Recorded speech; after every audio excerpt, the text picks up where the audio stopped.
பாஸ்டர்மா எனக்கு இச்சை போராடுகிறது, மாம்ச சிந்தை போராடு, எனக்காக ஜெபம் பண்ணுங்கன்னா ஜெபம் பண்ணுவாங்க, உங்களுக்கு விடுதலை கிடைக்காது. அதுக்கு நீங்க ஸ்டெப் எடுக்கணும். நீங்க ஸ்டெப் எடுக்காம ஒவ்வொரு ஆட்கள்கிட்டயா ஜெபம் பண்ண போய் பிரயோஜனம் கிடையாது. சிந்தையை தான் தாக்கும். முதலாவது கண்கள் வழியே போய்தான் சிந்தையை தாக்கும். அப்போ நம்மளுடைய கண்ணு பரிசுத்தமா இருக்கிறது.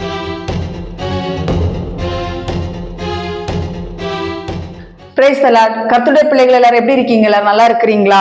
கர்த்தர் இன்னைக்கு கொடுக்கிற வேத வசனம் நம்மளுடைய வாழ்க்கையில அநேகருடைய 100% மக்களுக்கு 100% கிறிஸ்தவர்கள், ஊழியக்காரர்கள் யாராக இருந்தாலும் அவங்களுடைய வாழ்க்கையில ஒரே ஒரு பிரச்சனை, அது நம்மளுடைய வாழ்க்கை முழுவதும் அது தொடர்கிறதா இருக்கிறது. நமக்கு அந்த வாழ்க்கையில இருந்து அந்த பிரச்சனை இருந்து நமக்கு முடிவே இல்லையா அப்படிங்கிற ஒரு சூழ்நிலை. முடிவு உண்டு, நிச்சயமாகவே முடிவு உண்டு அப்படிங்கிற வார்த்தை. கர்த்தருடைய பிள்ளைகள், அது என்ன அப்படின்னா மாமிச சிந்தை, பொல்லாத அருவருப்பான சிந்தை. இந்த மாதிரிப்பட்ட சிந்தைகள் பல பேர் போன் பண்ணி சொல்ற காரியங்கள் இதுதான், பல பேருக்கு போராட்டங்கள் இதுதான்.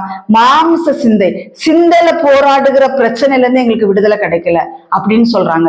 அதுக்குதான் என்னை கர்த்தர் இந்த நாட்கள்ல எனக்கும் எல்லாருக்கும் சேர்த்து நாட்களை வார்த்தை கொடுக்கிற என்னன்னா, மாமிச சிந்தையில இருந்து விடுதலை பெறுவது எப்படி? விடுதலை உண்டா? உண்டு. எல்லா பாவத்திலிருந்து விடுதலை உண்டுன்னு தான் ஏசப்பா சொல்லி இருக்கிறாரு. எல்லா பாவத்திலிருந்து விடுதலை தர்றதுக்காக தான் ஏசப்பா இந்த பூமிக்கு வந்து சிலுவையில மரிச்சார் என்று வேதவசனம் சொல்லுகிறது. அப்ப இதுல இருந்து மட்டும் நமக்கு விடுதலை பெற முடியாதான்னு அநேகர் கேட்கிறாங்க. எவ்வளவோ உபவாசித்து பார்த்தாச்சு, எவ்வளவோ ஜெபம் பண்ணி பார்த்தாச்சு, எவ்வளவோ பொருத்தனைகள் பண்ணி காணிக்கைகள் கொடுத்து பார்த்தாச்சு, இன்னும் அந்த மாம்ச சிந்தையில இருந்து விடுதலை இல்லை. கர்த்தர் இந்த நாட்களில் உங்களுக்கு அந்த மாம்ச சிந்தையில இருந்து விடுதலை பெறும்படியாக கர்த்தர் இந்த நாட்கள் நமக்கு வார்த்தை கொடுக்க போகிறார். முதலாவது, இந்த மாமிச சிந்தை நம்மளுக்கு எதனால வருகிறது? ரோமர் 8ஆம் அதிகாரம், ரோமர் 8:6. மாமிச சிந்தை மரணம், ஆவியின் சிந்தையோ ஜீவனும் சமாதானமா. கர்த்தருடைய பிள்ளைகளே, நம்மளுடைய வாழ்க்கையில கர்த்தர் இந்த நாட்களுக்கு சொல்லி கொடுக்குற வார்த்தை என்னன்னா, மாமிச சிந்தை மரணத்துக்குள்ள நம்மளை கொண்டு போய் விடுமா. நம்ம கண்டிப்பா அந்த சிந்தனை இருந்து நம்ம விடுதலை பெற்றுதான் ஆகணும். நம்ம இன்னும் விடுதலை பெறல, இன்னும் அதோடு கூட போராடி கொண்டே இருக்கிறோம்னா ஏதோ ஒரு மிஸ்டேக் நம்ம கிட்ட இருக்குது என்று வேதவசனம் சொல்லுகிறது. அதனால இந்த நாட்களில் நம்ம முதல்ல அது எதனால் நம்மளிடத்தில் போராடுகிறது, அதை வெற்றி பெறுவதற்காக நாம் என்ன செய்ய வேண்டும் என்பதை பார்ப்போம். இதுல கர்த்தர் சொல்றாரு, மாமிச சிந்தை மரணம் என்று சொல்லுகிறார். நம்ம இப்போ மாம்ச சிந்தைகளை நம்ம சில நேரத்துல நமக்கு அதுல விருப்பமே இருக்காது, நம்ம பத்தி அதை யோசிக்கவே மாட்டோம். ஆனாலும் அது சிந்தனையில ஒரு போராடி எப்பாடா இதுல இருந்து நமக்கு விடுதலை கிடைக்குங்கிற போராட்டத்திற்குள்ள நம்ம இருக்கிறோம். ஆனா கர்த்தர் சொல்கிறார், அந்த சிந்தை என்னவா, மரணத்துக்குள்ள கொண்டு போய் நம்மளை விட்டுருமா. மாமிச சிந்தை மரணம் என்று சொல்கிறது. அதே ரோமர் 8ஆம் அதிகாரம் 5வது வசனம், அன்றைய மாம்சத்தின்படி நடக்கிறவர்கள் மாம்சத்துக்குரியவைகளை சிந்திக்கிறார்கள், ஆவின்படி நடக்கிறவர்கள் ஆவிக்குரியவைகளை சிந்திக்கிறார்கள். இந்த நாட்களில் மாம்ச சிந்தை வர்றதுக்கு முதலாவது காரணம், மாம்சத்தின்படி நடக்கிறீர்கள். மாமிசம் என்ன சொல்றதோ அதை கேட்டு அதன் விருப்பப்படி செய்து அந்த இச்சையை நிறைவேற்ற வேண்டும் என்று இருக்கிறவர்களுக்கு அந்த மாம்ச சிந்தை அதிகமாய் போராடும் என்று வேதவசனம் சொல்லுகிறது.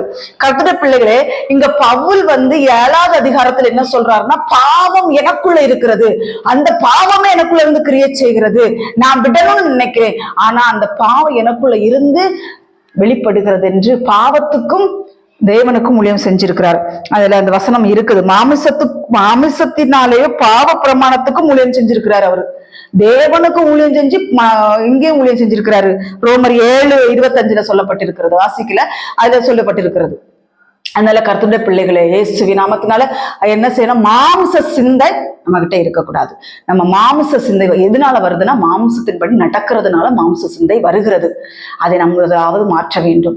பவுல் ஐயா என்ன சொல்றாருன்னா, மாம்சத்தின்படியே போராடிட்டு இருந்த அவர் சொல்றாரு, மாம்சத்துக்கு ஊழியம் செஞ்சுட்டு இருக்கிற அந்த பவுல் ஐயா சொல்றாரு, கிறிஸ்துவின் அச்சடையாளங்களை நான் என் சரீரத்தில் தரித்திருக்கிறேன் என்று சொல்லுகிறார். ஒருத்தரால சும்மா சொல்ல முடியாது. இந்த பூமியில வாழ்கிற நாம ஊழிய செய்கிறவர்களா இருந்தாலும் சரி, வேதத்தை கரைச்சு குடித்தவர்களா இருந்தாலும் சரி, விசுவாசிகளா இருந்தாலும் சரி, கர்த்தருக்காக நீங்க என்ன வேணாலும் செய்கிறவர்களா இருந்தாலும் சரி, இந்த மாமிச சிந்தை உங்களிடத்தில் போராடும் என்றால் உங்களை மரணத்துக்குள்ள அது கொண்டு போய் விடும். ஒருவேளை இப்ப போராட்டம் அப்படியே இருந்துட்டு அதை நீங்கள் மேற்கொள்ளாத பட்சத்துல ஒரு நாள் அது உங்களை பாவத்துக்குள் விழ வைத்து நரகத்துக்கு கொண்டு போய்விடும் என்றுதான். மரணங்கிறது நரகத்தை தான் குறிக்குது, கொண்டு போய்விடும். கர்த்தருடைய பிள்ளைகளே, மாம்ச சிந்தை நமக்கு ஒரு நாள் இருக்கக்கூடாது. மாம்ச சிந்தை மரணம் என்று வேதவசனம் சொல்லுகிறது. அப்போ நம்ம என்ன செய்யணும்னா மாம்சத்துக்கு இடம் கொடுக்க கூடாது. ஆவியின்படி நடக்கிறதுனா என்னதுன்னு கேட்டீங்கன்னா, எப்ப பார்த்தாலும் நம்ம ஆண்டவருடைய நினைவோட இருக்கணும். உலக பிரகாரமான காரியங்களுக்கு நம்மளை ஒப்பு கொடுக்க கூடாது, அசுத்தத்துக்கு ஒப்பு கொடுக்க கூடாது. இப்ப நம்ம ரோட்ல இறங்கி போனோம்னா அங்க அநியாயம், அக்கிரமம், விபச்சாரம், வேசித்தனம், இந்த மாதிரிப்பட்ட பொல்லாத ஆவிகள் தான் ரோட்ல சுத்தி கொண்டு திரிகிறது. நம்ம ரோட்ல போகும்போது ஒரு வால் போஸ்ட பார்த்தா அருவறுப்பு, ஒரு ரோட்ல ஆடை அணிந்து போகிறவர்களை பார்த்தா அருவறுப்பு. இதெல்லாமே நம்மளுடைய சிந்தையை தான் தாக்கும். முதலாவது கண்கள் வழியே போய் தான் சிந்தையை தாக்கும். அப்போ நம்மளுடைய கண்ணு பரிசுத்தமா இருக்கிறதா? வால் போஸ்ட் ஒட்டி இருக்குன்னு தெரிஞ்சா பார்க்காதீங்க. அது நமக்கு நல்லதோ கெட்டதோ, அது எதுக்கு நம்ம பார்க்கணும்? அதை விட்டுறோம், பார்க்க கூடாது. அதே மாதிரி நம்ம ரோட்ல நடந்து போகும்போது எதிர்த்தாப்புல வரக்கூடிய ஆட்கள் எப்படிப்பட்ட ஆட்களா இருக்கிறார்கள்? இச்சையான ஆடை அலங்காரங்களை அணிந்து கொண்டு வருகிற ஆட்களை கண்ணை மூடிக்கிட்டே ரோட்ல நடக்க முடியாது. அதனால பார்த்தா அது தவறான காரியம் இருந்தா உடனே நம்ம என்ன செஞ்சிடணும்? மாறிவிட வேண்டும். அந்த இடத்தை விட்டே மாறணும். சிலவங்கெல்லாம் என்ன பரிசுத்தாவி பெற்றாலும் சரி, பரிசுத்தாவின் அபிஷேகத்திலே நிறைஞ்சு இருந்தாலும் சரி, ஒரு பெண்ணை பார்த்த உடனே இச்சையில விழுந்துடுறது. எனக்கு போராட்டம். உங்களுக்கு ஏன் அந்த போராட்டத்திலிருந்து விடுதலை இல்லை? இன்னும் அநேக காரியங்கள் உங்களுக்கு மாம்சத்தின்படி நடக்கக்கூடிய காரியங்களை நீங்கள் சிக்கி கொண்டிருக்கிறீர்கள். என்னன்னு பாருங்க. செல்லா இருக்கலாம், சில நபர்கள்ட்ட பேசுகிறதா இருக்கலாம், தொட்டு பேசுகிறதா இருக்கலாம், பல காரியங்கள் இருக்குது. இச்சையை தூண்டுகிறது பல காரியங்கள் இருக்கு, மாம்சத்தின் கிரியைகளை தூண்டுகிறது பல காரியங்கள் இருக்குது. எல்லாம் விவரமா சொல்ல முடியாது. தொட்டு பேசுற காரியங்களிலே மாம்ச இச்சை தூண்டிவிடும், பார்வையிலே மாம்ச இச்சை தூண்டிவிடும், பேச்சிலே மாம்ச இச்சைகளை தூண்டி விடுவான் சாத்தான். அதனால பேசுறதுல கவனம் தேவை, நமக்கு பார்க்கிறதுல கவனம் தேவை. காரியங்கள் வெளிப்படுதா, தப்புன்னு தெரியுதா, உடனே நம்ம அந்த இடத்த விட்டு மாறணும். உடனே நம்ம கண்ணு அந்த இடத்த விட்டு திருப்பணும். சிலவங்க எல்லாம் திருப்பவே மாட்டாங்க, சிலவங்களுக்கெல்லாம் ஊறி போயிருப்பாங்க. அதான் மாம்ச சிந்தை. உனக்கு ஒரு நாள் மரணம் என்று கர்த்தர் சொல்லுகிறார். அதனால அந்த மாம்ச இச்சையை விட்டு இந்த நாட்களில் கர்த்தர் வெளியே வாழ்ந்து கர்த்தர் சொல்கிறார். அதே ரோமர் 7ஆம் அதிகாரம் 19வது வசனம், ஆதலால் நான் விரும்புகிற நன்மை செய்யாமல் விரும்பாத தீமை செய்கிறேன். தீமைங்கிறது அந்த இச்சையான காரியம், மாம்சத்தின் கிரியைகள். அது நீங்க விரும்பல, உங்களுக்குள்ள வருதா?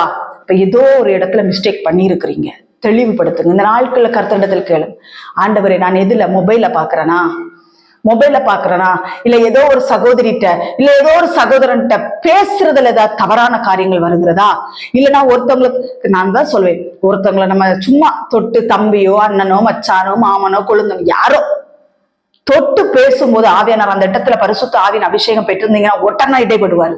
நீ செய்த தப்புன்னு இடைப்படுவார். ஒட்டனை அந்த இடத்த விட்டு மாறிடும். ஆண்டவரே மன்னிச்சிருங்க ஆண்டவரே, இல்ல நான் அப்படித்தான் செய்வேன் நீங்க செஞ்சுட்டே இருந்தீங்கன்னா உங்கள்ட்ட மாம்சம் போராடும்.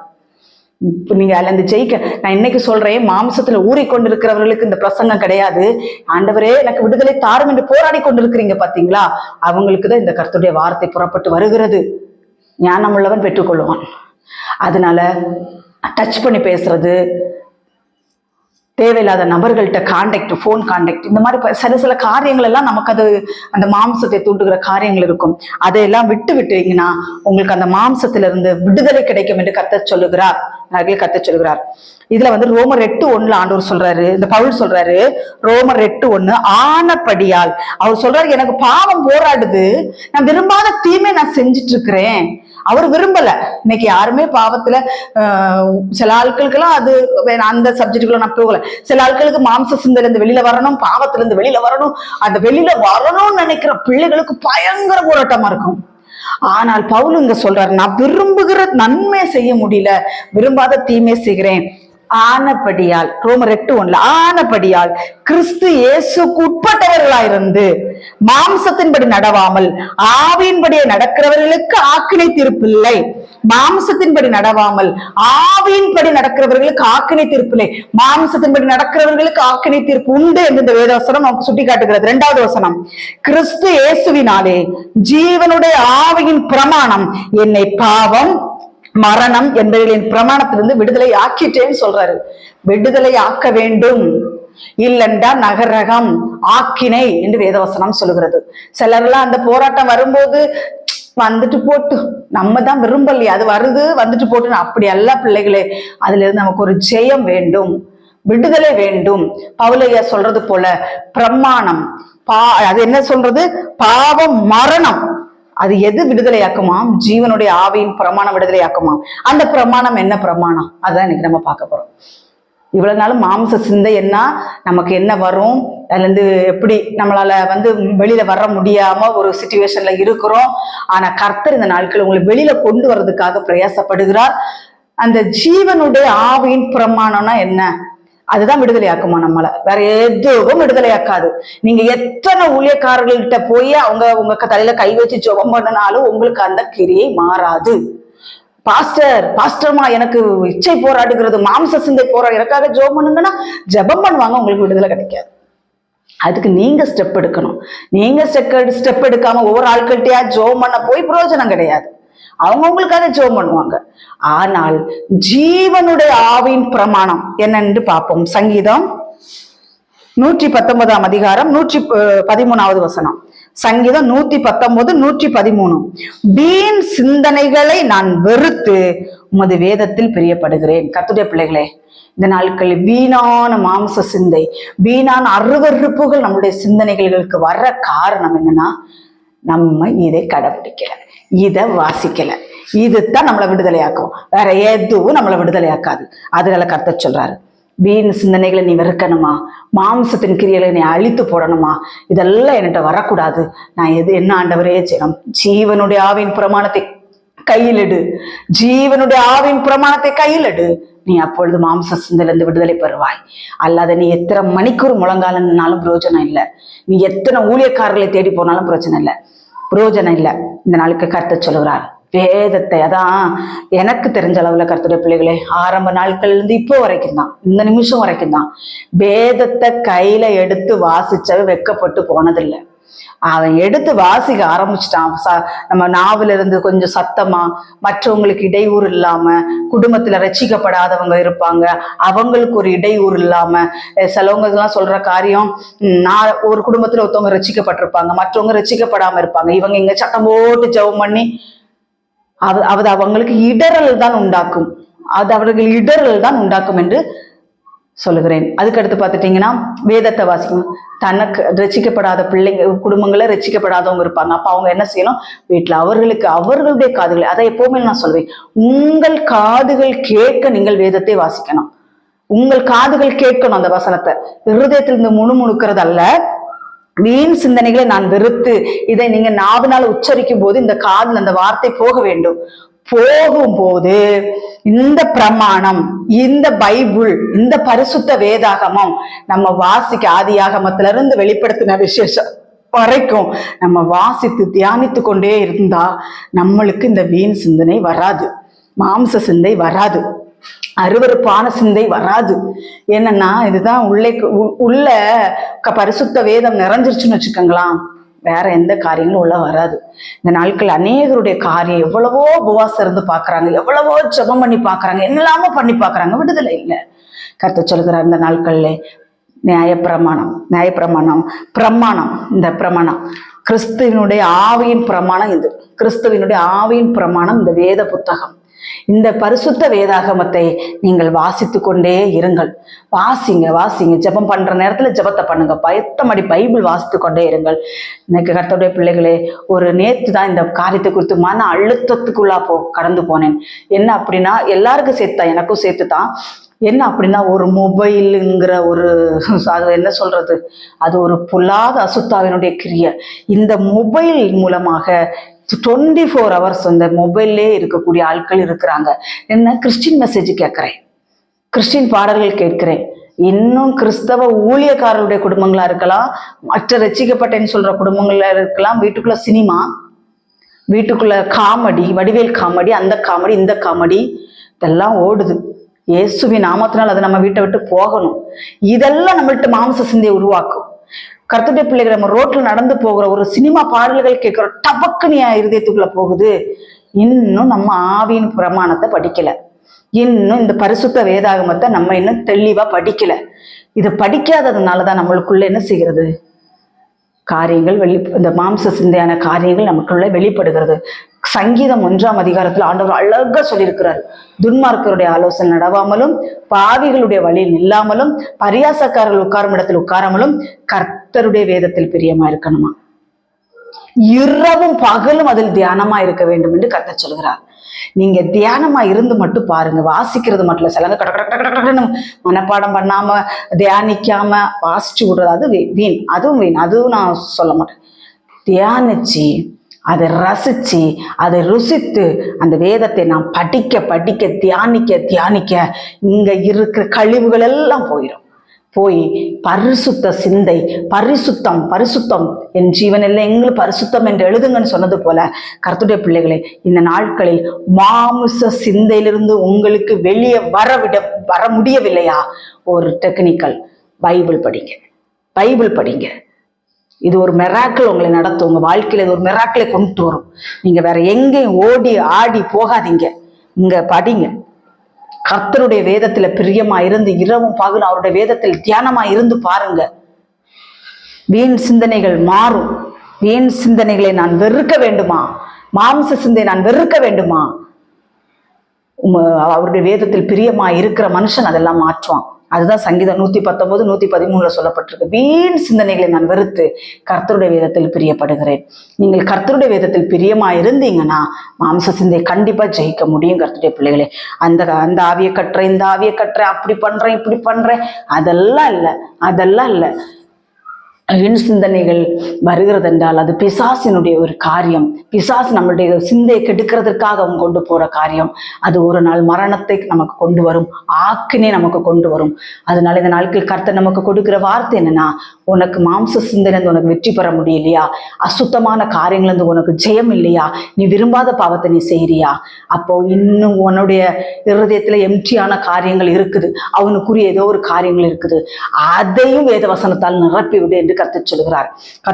வேத வசனத்தை தியானித்து எதெல்லாம் பாவம் என்று ஆண்டவர் சொல்லியிருக்கிறாரோ அதெல்லாம் அறிக்கை செய்து விட்டு வேத வசனத்தினால் உங்களுடைய இருதயத்தை நிரப்புங்கள். மாம்ச சிந்தை ஆட்டோமேட்டிக்கா உங்களை விட்டு போயிடும். கர்த்தருடைய பிள்ளைகளே, ரோட்ல நடந்து போகும்போது சினிமா பாடல்கள் பாடும், ஏதோ இறைஞ்சிட்டு இருக்கிற மாதிரிலாம் காதுல கேட்ட நாட்கள் உண்டு. சினிமா பாட்டு ஓடும், ஆனா ஏதோ காதுல இறைஞ்சிட்டு இருக்கிற சத்தம். ஏன்னா பரிசுத்த ஆவியானவர்களை நிரம்பி வேத வசனங்கள் உள்ள நிரம்பி இருக்கும் பொழுது மத்த மாதிரி சினிமா பாட்டா இருந்தாலும் எந்த காரியமா இருந்தாலும் உள்ள போக அனுமதி இல்லை. ஏன்னா இங்கதான் ஆவியானவர் நிறைந்து போய் இருக்கிறாரே, வசனங்கள் நிறைந்து போய் இருக்கிறதே, அப்புறம் அந்நிய கிரியைகளுக்கு எப்படி இடம் உண்டாகும்? அதனால கர்த்தருடைய பிள்ளைகளே, இந்த நாட்கள் நம்ம கர்த்தர் கொடுத்த வார்த்தை என்னன்னா, மாம்ச சிந்தை மரணம், ஆவியின் சிந்தையை ஜீவனும் சமாதானமா. நம்ம இந்த மாம்ச சிந்தையில போராடி கொண்டிருக்கிற பிள்ளைகள் நல்லா தெரிஞ்சுக்கோங்க. மாம்சத்துக்குரிய பிரகாரம் உங்கள்ட்ட என்னென்ன காரியங்கள் காணப்படுகிறதோ அதெல்லாம் விட்டு ஒளிஞ்சாதான் உங்களுக்கு அதுல இருந்து விடுதலை. வெறும் வேதத்தை மட்டும் படிச்சுட்டு இருக்கிறேன், எனக்கு மாம்ச சிந்தத்தில் போராட்டம் இல்லைன்னா கிரியையில நீங்க காமிங்க, வேதத்தையும் வாசிங்க. எந்தெந்த காரியத்துல எந்தெந்த ராங்கான காரியங்கள், இதெல்லாம் நீங்க தப்பான காரியங்கள்ல பரிசுத்த ஆவியானவர் உணர்த்தின பொழுதும், இன்னார் வீட்டுக்கு போகாதன்னு சொல்றாரா, போகாத. இன்னாற்ற பேசாதன்னு சொல்றாரா, பேசாத. இன்னாற்ற ஐக்கியம் வைக்காதன்னு சொல்றாரா, ஐக்கியம் வைக்காத. தொட்டு பேசாதங்கிறாரா, தொட்டு பேசாத. அதான் சொல்றேன், போன் கால்ஸ் எதுவா இருந்தாலும் இச்சையை தூண்டுற மாதிரிப்பட்ட காரியங்கள் இருக்குமானால் தயவாய் சொல்லுகிறேன், நீங்கள் அதுல இருந்து வெளியே வாருங்கள். வெளியே வந்து விட்டு வேதத்தை வாசித்து தியானித்து கொண்டே இருங்கள். வேதத்தை ரசித்து வாசித்து பாருங்கள். வாசித்து பார்க்கும் பொழுது ஆட்டோமேட்டிக்கா அந்த சிந்தை உங்களை விட்டு ஆட்டோமேட்டிக்கா வெளில போயிடும். நீங்க அப்படி இப்படி முழங்கால் படி போட்டு அப்படி இல்லை, விட வேண்டிய காரியத்தை விடுங்க, செய்ய வேண்டிய காரியத்தை செய்யுங்க. ஆட்டோமேட்டிக்கா மாம்ச சிந்தை போகும். இதை நீங்க ட்ரை பண்ணி பாருங்களேன், கண்டிப்பா தேவன் உங்களுக்கு விடுதலை கொடுப்பார். செல்போன்லேயே தேவையில்லாத காரியங்கள், எல்லாரும் மெசேஜ் கொடுக்குறாங்க, நம்ம மெசேஜ் பார்த்துக்கிட்டே இருப்போம், தேவையில்லாத லவர் அதையும் பார்க்க தோடும். தேவையில்லாத காரியங்கள் நல்லது போல் தெரியும். நான் அதான் சொல்லுவேன், செல்போன்ல பார்க்கிற காரியங்கள் நல்லது போல கருத்து போல நமக்கு தெரிந்தாலும் தயவாய் நான் கேட்கிறேன், பார்க்க வேண்டாம். அதுலயும் அசுத்தங்கள் வரும், அதுலயும் சீர்கேடுகள் வரும். எந்த பழுதும் இல்லாத ஒரு புத்தகம் வேத புத்தகம், இதை வாசித்தால் மட்டும் போதும், நம்மளுக்கு மாம்ச சிந்தை கண்டிப்பாக விடுதலை பெறும். இதுல 2 வசனம், நம்மளுடைய சிந்தைகள் பரிசுத்தமாய் மாற வேண்டுமா, கர்த்தருடைய வேதத்தில் பிரியமாயிருப்போம். துன்மார்க்கருடைய ஆலோசனை நடக்காதீங்க, துன்மார்க்கருடைய காரியங்களில் ஈடுபடாதீங்க, பரியாசக்காரர்கள் உட்கார இடத்துல உட்காராதீங்க. கர்த்தருடைய வேதத்தில் பிரியமாயிருந்து இரவும் பகலும் அதை தியானித்துக் கொண்டே இருங்கள். மற்ற காரியங்கள் மாறி போகும். கர்த்தர் தாம் இந்த வார்த்தைகளை ஆசீர்வதிப்பாராக. ஆமென். ஒரு சிறிய ஜெபம். பரலோகத்தில் இருக்கிற எங்கள் பரிசுத்தமான பிதாவே, நாங்கள் ஸ்தோத்திரிக்கிறோம் ஆண்டவரே. இந்த நாட்களில் மாம்ச சிந்தை மரணம், ஆவியின் சிந்தை ஜீவனும் சமாதானமா என்று சொல்லப்பட்டிருக்கிறதே கர்த்தாவே. ஆண்டவரே ஸ்தோத்திரப்பா, மாம்ச சிந்தையிலிருந்து வெளியே வர முடியல, சிந்தனையில் பலவிதமான போராட்டங்களாக இருக்கிறது என்று சொல்லி தவித்துக் கொண்டிருக்கிற பிள்ளைகளுக்கு ஆண்டவரே நல்ல ஒரு ஆலோசனை கொடுத்திருக்கிறீரப்பா. வேதத்திலே பிரியமாயிருந்து வீண் சிந்தனைகளை வெறுக்க பிள்ளைகளுக்கு உதவி செய்யுங்க தகப்பனே. மாம்சத்தின் கிரியில் அழித்து போட பிள்ளைகளுக்கு உதவி செய்யுங்கப்பா. வீணான தொடர்புகள், வீணான பேச்சுகள், வீணான பழக்க வழக்கங்கள் இதெல்லாவற்றை பிள்ளைகள் விட்டு விலகி பிள்ளைகள் பரிசுத்தமாய் வாழட்டும் ஆண்டவரே. கர்த்தாவே ஸ்தோத்திர ஆண்டவரே. மாம்ச சிந்தனையிலிருந்து வெளியே வர முடியாத பிள்ளைகளுக்கு கர்த்தர் இந்த நாட்கள் உதவி செய்வீராக. பிள்ளைகள் வேதத்தை வாசிக்க உதவி செய்யுங்க. விட வேண்டிய காரியங்களை விட்டு வெளியே வர கர்த்தர் உதவி செய்யும்படியா ஜெபிக்கிறோம் கர்த்தாவே. நீங்க பொறுப்பெடுத்துக் கொள்ளுங்கப்பா. எல்லா பிள்ளைகளுக்கும் இயேசுவின் நாமத்தினால ஒரு விடுதலை உண்டாக வேண்டுமா ஜெபிக்கிறோம். இந்த வார்த்தையை கேட்கிற எங்களுக்கு ஒரு விடுதலை வரட்டும் அப்பா. கர்த்தர் கிரியை செய்யுங்க தகப்பனே. ஆசீர்வதிங்கப்பா. துதி கன மகிமை எல்லாம் அப்பாவுக்கே செலுத்துகிறோம். இயேசு கிறிஸ்துவின் மூலம் ஜெபிக்கிறோம் பிதாவே.